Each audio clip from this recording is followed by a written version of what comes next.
எனக்கு அன்பான கர்த்தருடைய பிள்ளைகளே, இந்த காலை வேளையில ஏசப்பாட்ட ஒரு 2 காரியங்களை உங்க வாழ்க்கையில கேளுங்க. இந்த காரியங்களை மாத்திரம் இந்த காலை வேளையில கேட்கும் பொழுது கர்த்தர் உங்களை ஒரு குறைவில்லாம நடத்த ஒரு வல்லமை உள்ள தேவனா இருக்கிறாரு. ஏன்னா இதை நம்முடைய முற்பிதாக்கள் கேட்டாங்க. யாருன்னா சாலமோன் கேட்டாரு. பாருங்க, நீதிமொழிகளுக்கு எழுதின புஸ்தகம் 30வது அதிகாரம் 8-9 வசனம். எல்லாரும் எடுத்து படிக்கலாமா? எல்லாரும் கையில பைபிள் எடுக்கலாமா? மாயையும் பொய் வசனிப்பையும் எனக்கு தூரப்படுத்தும், தரித்திரத்தையும் ஐஸ்வர்யத்தையும் எனக்கு கொடாதிருப்பீராக.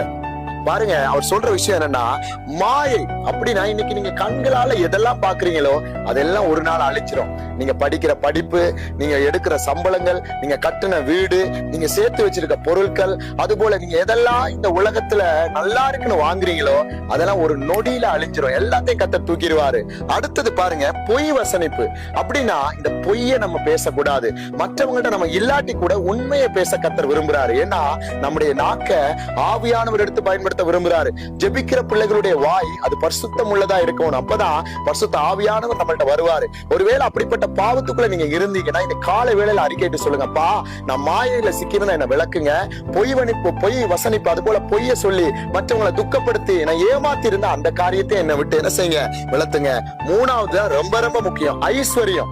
அப்படின்னா இன்னைக்கு நம்ம பாருங்க, பணங்களை சேர்க்கிறது, பொருட்களை சேர்க்கிறது. இன்னைக்கு கிறிஸ்தவ பிள்ளைகளா இருந்தாலும் பாருங்க, மற்றவங்களுக்கு நம்ம கொடுக்காதபடிக்கு நாம வாழணும், நாம வீடு கட்டணும், நம்ம பிள்ளைக்கு நமக்குத்தான் சொல்லி இன்னைக்கு பாருங்க ஓடி ஓடி உழைச்சி சேர்க்கிறீங்க. பாத்தீங்களா?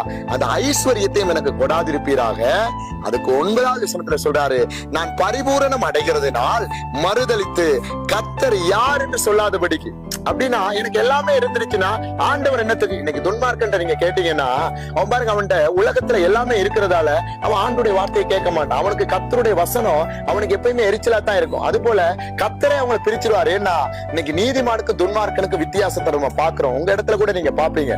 அப்ப அவர் சொல்றாரு, நான் எல்லா பரிபூரணம் அடைஞ்சதால நீங்க யாருன்னு உங்களை நான் கேள்வி கேட்காதபடிக்கு. பாருங்க, தரித்திரப்படுகிறதுனால் திருடி. அப்படின்னா ஒருவேளை ஒண்ணுமே இல்லாம நான் ரொம்ப குறைவா இருந்தா நான் யார்ட்டையாவது ஏமாத்தி பொய் சொல்லி திருடி என் நிமித்தம் உங்க நாமம், பாருங்க அவர் என்ன சொல்றாரு, தேவனுடைய நாமத்தை நான் வீணிலே வழங்காத படிக்கும், என் படியை எனக்கு அளந்து என்னை போசி தரலும். உங்களுக்கு என்ன தேவையோ, எனக்கு 1000 ரூபாய் தேவை இருக்கு, அந்த 1000 ரூபாய் கொடுங்கப்பா.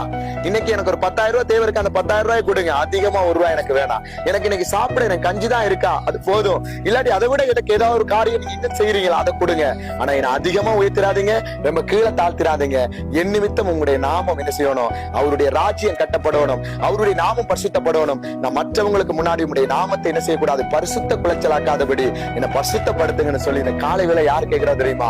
சாலமோன் சொல்றாரு. இன்னைக்கு நீதிமொழிகள் 30ல பாருங்க 8-9 இந்த காலை வேளையில எடுத்து படிங்க. நீங்க ஒருவேளை உங்களுக்கு எல்லாமே இருக்கலாம், பொருட்கள் இருக்கலாம், எல்லாம் இருக்கலாம், அதெல்லாம் ஓரமா ஒதுக்கிட்டு தேவனுக்கு முன்னாடி ஒண்ணுமில்லாத வெறுமையான பாத்திரத்தை போல நீங்க உங்களை ஒப்பு கொடுங்க. கர்த்தர் உங்களை பாருங்க இந்த வருஷத்துல எவ்வளவு ஆசீர்வதிக்கிறாரு. நீங்க போற இடமெல்லாம் கர்த்தர் உங்களை கொண்டு பெரிய காரியத்தை செய்வாரு. உங்கள்ட்ட ஒண்ணுமே இல்லாட்டி கூட நீங்க பேசுற வார்த்தை நிமித்தம் அநேக மக்கள் ஆசீர்வதிக்கப்படுவாங்க. கர்த்தருடைய ராஜ்யத்துக்கு அவங்க வருவாங்க. நம்ம பாருங்க, பரலோகத்துல நமக்காக ஒரு இடத்தை கர்த்தர் ஆயத்தப்படுத்தி அதுல நம்மளை கொண்டு போய் சேர்க்கிறது கர்த்தர் வல்லமை உள்ளவரா இருக்காரு. இந்த 3 காரியங்களும் ரொம்ப முக்கியமானது. இதை இன்னைக்கு நீங்க இந்த தவறுல இருந்தா இன்னைக்கு ஒப்பு கொடுங்க. கர்த்தருடைய சித்தத்துக்கு உங்களை தாழ்த்துங்க. கர்த்தர் உங்களை கொண்டு பெரிய காரியத்தை செய்வாராக. God bless you.